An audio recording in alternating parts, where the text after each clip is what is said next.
And Moses in the morning. Gang, hold on, I gotta get something to hold this phone. I got a tripod, but I don't know where, I mean I do know I don't even whatever.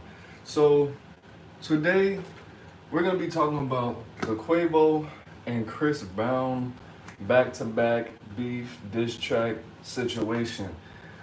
Now Quavo and Chris Brown. Chris Brown is a singer. He is an R&B singer, and I'm not a big fan of R&B.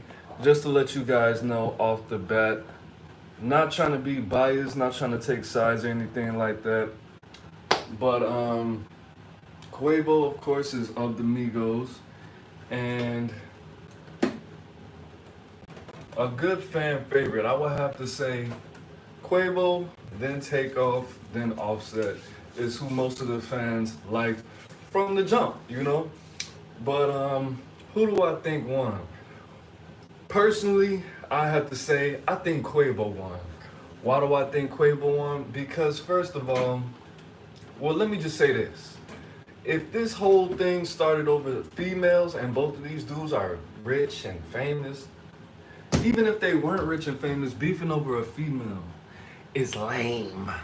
Even though that is the number one cause of death in black America, a woman, RIP FBG Duck, that doesn't make it any less that makes it more lame. I could see if you were broke beefing over a female, she was helping you get money, or she was motivating you, or she was, trying to heal you because you can't afford to get therapy.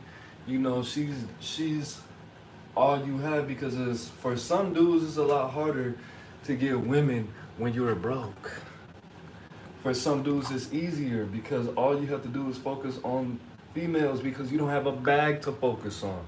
But I digress. Beefing over a female, bro, as a celebrity with money is lame. So technically, both of them take the L. But the fact that Chris Brown, to my best understanding, Chris Brown threw the first blow. He put the diss track out first, and that's an automatic L because you're beefing over a female. Okay, so the second automatic L is you put out this hip hop track versus somebody who is of the Migos, bro. You put out, now hip hop is not dead or anything like that. Excuse me, I gotta put on my pen. Hip hop's not dead anymore, right? But at the end of the day, we have to acknowledge that bars were dead for a very long time, for a good 10 years. Well, but Nas was still putting out mixtapes and songs. Bro, I don't care. That's one nigga. And that wasn't Nas wasn't necessarily mainstream his whole career. As far as when people stopped respecting rap lyrically, when it was about who could make the best dance music, that's what I'm talking about. And you brought lyrics to a pop rapper. That's like Nas dissing Wiz Khalifa. Like, we'll look at him crazy. We will look at Jay-Z crazy for dissing Wiz Khalifa and not coming to his level.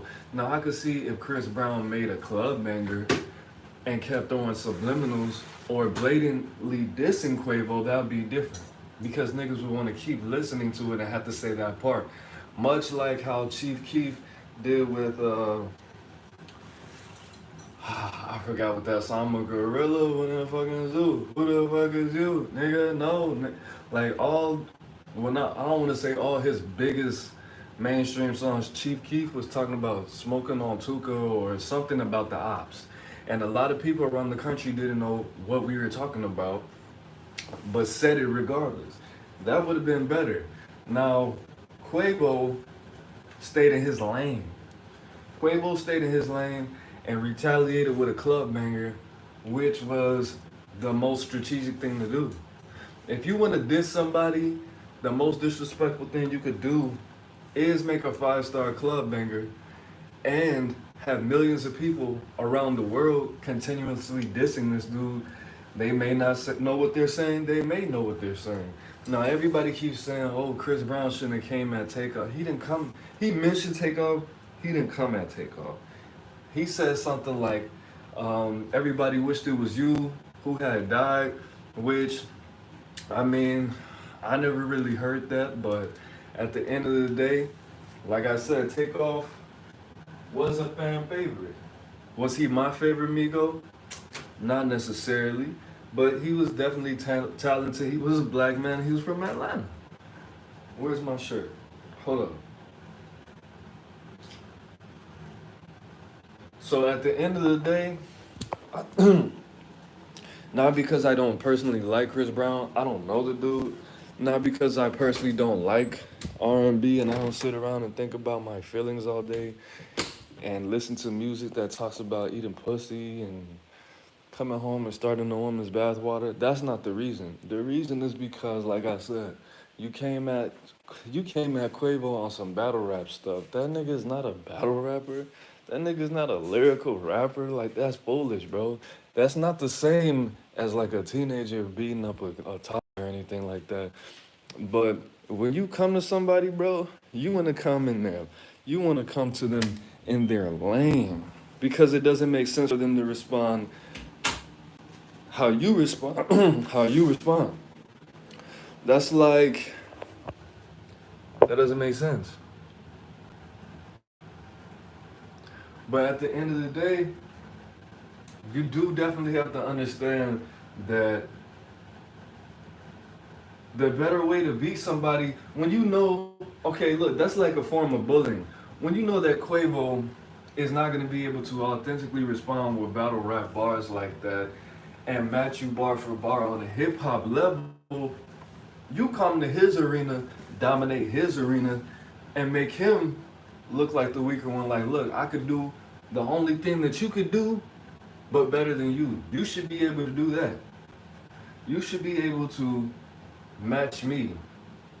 So I think for you to give him to give him something to compete with that's out his element, when you've been popping for a minute, you got writers around you. All you do is constantly listen to music. Even when I took music semi-serious, I was constantly listening to music and I could write any kind of song. As Chris Brown, you should have been able to get a Migos beat and do a Migos type of beat song and crush him with his own element, bro. Like, I'm not about to, I can't respect somebody. I would much rather see somebody get shot with their own gun. Like I would respect somebody if you beat somebody up, took their gun and shot them, as opposed and you didn't even have a gun, as opposed to you showing up to a fist fight and just shooting this dude. I'm not saying that lyrical rap is so that much better than pop music, but dude, why are you gonna come at a pop rapper with lyrics like that? The only way that he's gonna respond is with pop music and make it sound good and have people in the club dissing you and they're not even thinking about it. You know what I mean? So I just think I think it was weird. I think it was weak, and I don't think it was very strategic at all. I think you should have made him uncomfortable in his own house. And the fact that, like I said, the fact that this was about a female, it was just lame. So that's all I gotta say about that situation, man. Quavo definitely took the W just for, like I said, just for staying in his lane, just for making some hot music that could possibly be played in the club and on the radio. What Chris Brown put out is only gonna be played by people who actively look for it. And that's not what you want. When you diss somebody in music, you want everybody, even his own fans, to not only listen to it, but like it and possibly recite it and quote it throughout the day. And they don't even, that song stuck in their head. Like, I don't really remember anything memorable besides him calling him, I think he called him a dope fiend and he called him a bitch. And he said he was messing with his girl before while he was messing with her, like just a whole bunch of like that's some 304 activities. Like, oh, I was messing with her. That's why I put the thumbnail how I put it, the boy is mine. That's exactly what this reminded me of.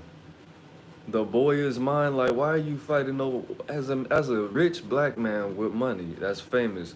Why are you fighting over a female and talking about who had her first, bro?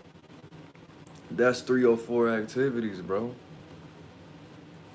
Like that's nothing. That's nothing special. That's niggas in the hood do that every day. Like that's just strange to me. That's real weird to me that they took it there.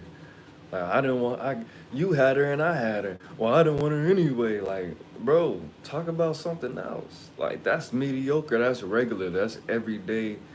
That's everyday Pookie and Ray Ray activities. That's not special. That's not peculiar. That's not like, oh my God. And they both do drugs, and they both hit women, and they both like, bro, they should have just came out with a whole mixtape together, bro. They should have settled their differences behind the scenes and came out with a whole mixtape. The only reason I really listened to Chris Brown was because I heard what was it, that Gunna Thug Chris Brown track, Bump Their Head, I think it's called. That's the only reason I listened to him. And he wasn't even really rapping like that. He was singing a little bit, like mostly. But I think the whole situation is cringy. And I mean, I do like the fact that Quavo put Takeoff on there, which, I mean, at first, when I first thought about it, I was like, that's kind of a lame way to respond. But he did bring his name up and that'll catch more attention. But at this point, it's all about the attention. It's all about the numbers. Now, because Chris Brown struck first, I didn't check the numbers because I don't really care like that. But because Chris Brown put out the first one, of course, it's probably gonna have more numbers. But because Quavo, they probably got about the same amount of fan base, numbers wise. Because Chris Brown has been in the industry 10 times longer. Well, not 10 times longer, but a lot, a significant, double the time probably, right? Like 20 years, almost. Migos came out in what, 2011 or something like that? So, of course, wait, no, 11. Something like that. 2012, 13. So, at the end of the day, I mean, that was my opinion, man. All right. I gotta go finish getting ready for work. Peace.